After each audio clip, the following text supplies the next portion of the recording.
नमस्कार बालमित्र मैत्रिणींनो, मी मंगला वलगावकर.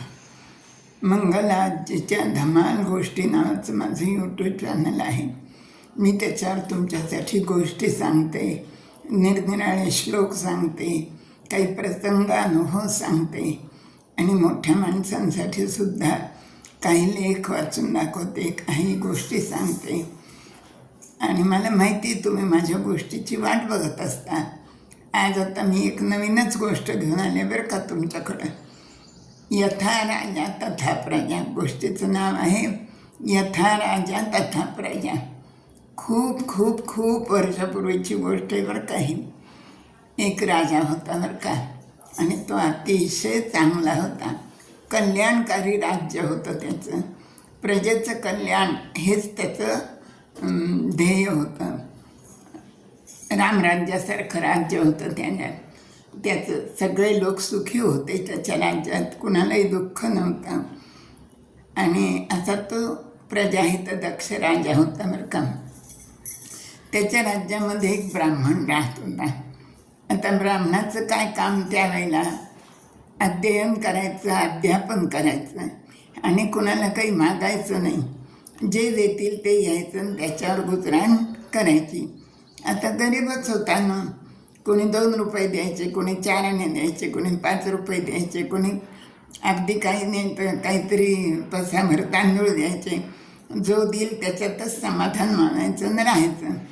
पण तो सात्विक होता, भक्त होता ईश्वराचा, त्यामुळं तो समाधानी होता बरं का. एकदा योगायोगाने तो राजाकडं गेला. आता त्याचं काम काय असायचं? पंचांग सांगायचं, भिक्षुकी करायची आणि काही निरनिराळे कार्यक्रम असतील तर त्याला तो जायचं, धार्मिक कार्यक्रम करून द्यायचे लोकांचे. राजाकडं गेला आणि राजाची भेट घेतली आणि राजाला त्याच्याकडं पाहून त्याचं चेहऱ्यावरचं सात्विक तेज, समाधान आणि त्याचं एकूणच सगळं रूप बघून राजाला खूप संतोष वाटला, अगदी आनंद झाला अगदी. आणि का कोण झाले की राजाला इच्छा झाली मनातनं की हा ब्राह्मण चांगला सत्पात्र आहे आणि याला काहीतरी आपण द्यावं म्हणून. ब्राह्मण गेला, राजाला नमस्कार केला आणि ब्राह्मणाने त्याला सांगितलं की मी तुमच्यावर खूप प्रसन्न आहे आणि तुम्हाला मी 10 गुंठे जमीन बक्षीस देतो म्हणे. किती? 10 गुंठे जमीन राजाने त्या ब्राह्मणाला बक्षीस दिली. आता ब्राह्मणाचं तर मनीध्यानी नव्हतं ना हे. ब्राह्मणांनी ठीक आहे म्हणाला, घरी आला. आता त्याला काही शेतीचा अनुभव नव्हता ना, शेती करता येत नव्हती त्याला. नांगरणी, वखरणी, पेरणी, कापणी, मळणी हे काहीच येत नव्हतं त्याला. आता ह्या 10 गुंठे शेतीचं काय करायचं? मग तो गेला एका शेतकऱ्याकडं आणि शेतकऱ्याला त्यांनी सांगितलं की मला 10 गुंठे जमीन मिळाली तर तुला मी देतो. तू तिची सगळी हे करत जा आणि त्या जमिनीत जे पीक येईल ते सगळं विकून अर्धे पैसे मला देत जा आणि अर्धे तू घेत जा. म्हणजे याला बटाईनी शेती दिली असं म्हणतात. तर तसं त्यांनी त्या शेतकऱ्याला बटाईनी शेती दिली. शेतकरी पण हो म्हणाला आणि शेतकरी शेती करायला लागला. आता तो काळ असा होता, शेतकरी शेती करायला लागला बरं का. मग पहिल्यांदा आता काय करायचं तर नांगरणी सुरू केली त्यांनी. नांगरायला लागला. थोडंसं शेत नांगरून झालं आणि एके ठिकाणी त्याचा नांगर अडखळला, रुतूनच बसला. काही केलं तो निघायलाच तयार होईना. त्यांनी खूप प्रयत्न केले पण नांगर काही नाही घेणार. मग तो पुन्हा कुदळ फावडं घेऊन आला आणि ती जागा त्यांनी खोदली. आजूबाजूला खोदून खूप खड्डा केला, मोकळं केलं. तर त्याला काय दिसलं? मध्ये एक सोन्याचा मोठा हंडा दिसला त्या जमिनीत पुरलेला आणि त्या हंड्यात खूप सोन्याच्या मोहरा होता बरं का. त्याने तो हंडा बाहेर काढला. आता तो काढल्यानंतर खरं म्हणजे एखादा असता तर त्याला मोह झाला असता ना की हा हंडा आपल्याला नांगरताना मिळाला आहे, आपणच ठेवून घ्यावा, आपण अगदी मग खूप श्रीमंत होऊ. पण त्या काळी असं कुणाचं काही घेत नव्हतं बरं का. फुकट तर मुळीच नाही. मग त्यांनी हे केलं त्या राजाने, शेतकऱ्यांनी तो हंडा घेऊन तो ब्राह्मणाकडे गेला आणि ब्राह्मणाला म्हणाला की मी आज नांगरत होतो म्हणे शेतात तुमच्या, आणि हा हंडा मला मिळाला आहे, सोन्याचा हंडा गच्च मोहराने भरलेला आहे म्हणे. तर ब्राह्मण म्हणाला, अरे पण शेत तू नांगरतोस, मी तुला दिलेला आहे, तर तो हंडा तूच घ्यायला पाहिजे.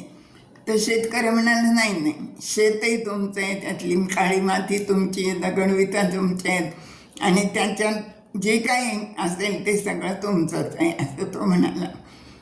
तर मग तो ब्राह्मण म्हणाला, मी तर काही असं फुकट कुणाकडनं काही घेत नाही, आणि ते गुप्तधन आहे, माझा काही त्याच्यावर अधिकार नाही आहे, आणि मी ते तुलाच देतो. शेतकरी म्हणाला, मी पण फुकट कुणाचं काही घेत नाही आणि मी पण काही ते घेणार नाही. आता काय करायचं, हंडा तर एवढा मोठा मोहराने भरलेला. मग त्यांनी दोघांनी ठरवलं की आपण ह्या राजालाच देऊन टाकू म्हणून. ते दोघंजणं तो हंडा घेऊन राजाकडे गेले बरं का, आणि राजाला सगळी हकीकत सांगितली आणि राजाला तो हंडा द्यायला लागले. तर राजा पण अगदी सद्गुणी होता ना. राजा म्हणाला, दिलेलं जाणं मी परत घेत नाही म्हणे, मी परत घेत नाही, मी एकदा दिलं ते दिलं, त्यामुळं मी काही हा हंडा घेणार नाही. आता आली का पंचायत, ब्राह्मण घेईना, शेतकरी घेईना, राजा पण घेईना, करायचं काय त्या हंड्याचं.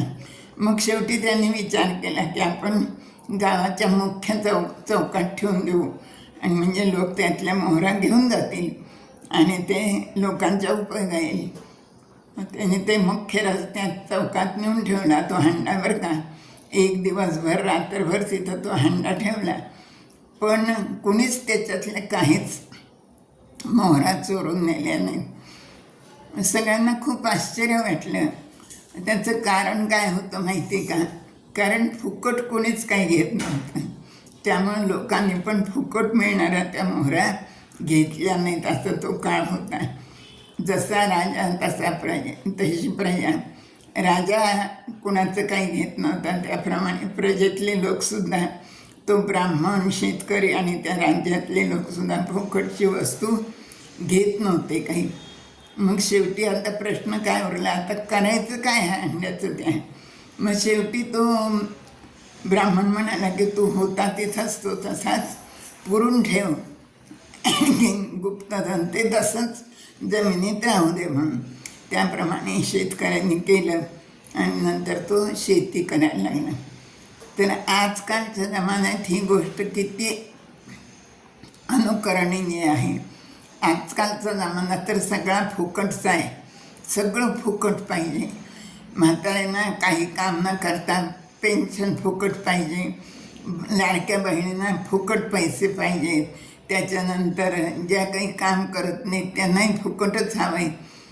अशाने काय होतं, आईत खाऊ लोक होतील आणि शिवाय फुकट मिळालेल्या पैशाची किंमतही राहणार नाही, आणि फुकट मिळालेलं पैसा आहे म्हणून तो व्यसनात किंवा वाईट कर्मात पण त्याचा वापर केला जाऊ शकतो. तर ही गोष्ट आजच्या काळात आपल्या डोळ्यात अंजन घालणारी आहे बरं का. म्हणून जसा राजा तसा प्रजा. ह्या राज्यात फुकट कोणी काहीही घेत नव्हतं. असा हा राजा होता आणि ही अशी त्याची प्रजा होती. ही अशी नवीनच गोष्ट मी तुम्हाला सांगितली. धन्यवाद. नमस्कार बालमित्र मैत्रिणींनो, मी मंगला वाल्होकर. मी तुमच्यासाठी एक छानशी गोष्ट घेऊन आले. गोष्टीचं नाव आहे राका आणि बाका. काय नाव आहे? राका आणि बाका. तर राका बाका असे दोघंजणं नवरा बायको होते बरं का, आणि त्यांना एक मुलगी होती 8 वर्षाची. असे 3 जण होते ते. तर ते खूप देवभक्त होते बरं का, देवाची भक्ती करायची. इतकी भक्ती की त्यांनी स्वतःचं घर जाळून टाकलं आणि ते रानामध्ये निघून गेले देवाची भक्ती करायला.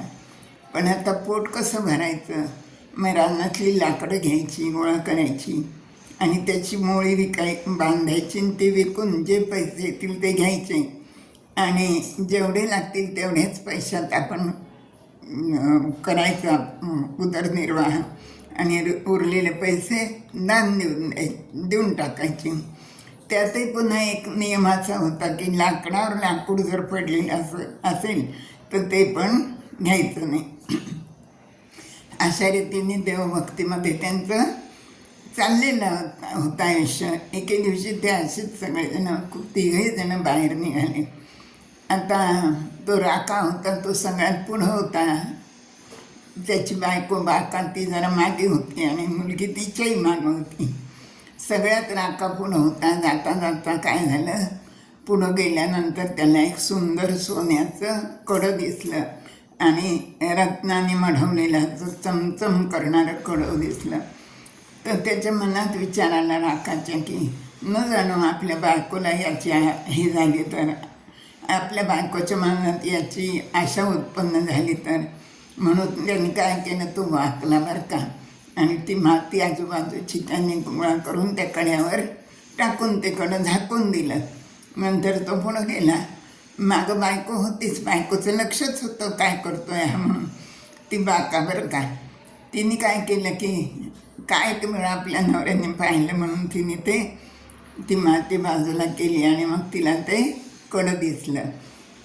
कडं दिसल्यानंतर तिने ते पाहिलं, पण तिने पण परत त्याच्यावर ती माती घातली आणि तिला वाईट वाटलं की आपल्या नवऱ्याला आपण इतकं त्याची सेवा करतो, देवाची भक्ती करतो, पण आपल्या नवऱ्याला अजूनही आपल्याबद्दल खात्री नाही आहे की त्याला असं वाटलंच कसं की सोनं दिसलं की आपण घेऊ म्हणून.